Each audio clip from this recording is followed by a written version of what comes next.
Le vrai problème des patrons toxiques. Aujourd'hui, je vais te parler d'une relation dont on parle très peu. La relation avec un patron toxique. Parce que oui, la toxicité ne s'arrête pas à l'amour. Elle existe aussi au travail. Un patron toxique, ce n'est pas seulement quelqu'un d'exigeant. C'est quelqu'un qui te fait douter de ta valeur. Quelqu'un qui te met la pression en permanence. Qui ne reconnaît jamais tes efforts. Qui te critique plus qu'il ne te construit.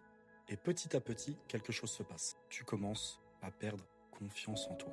Tu te remets en question constamment. Tu as peur de mal faire même quand tu fais bien. Et ça, ce n'est pas normal. Parce que le travail est censé te faire évoluer, pas diminuer.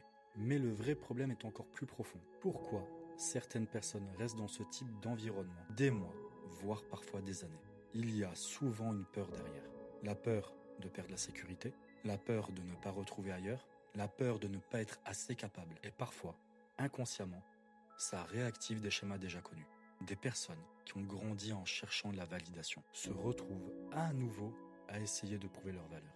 Mais il faut que tu comprennes une chose essentielle. Un environnement toxique ne devient jamais sain parce que tu dois faire des efforts.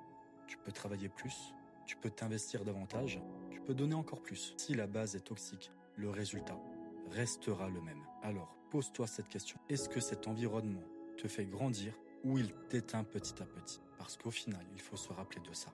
Tu peux perdre un travail, mais tu ne dois jamais te perdre toi-même.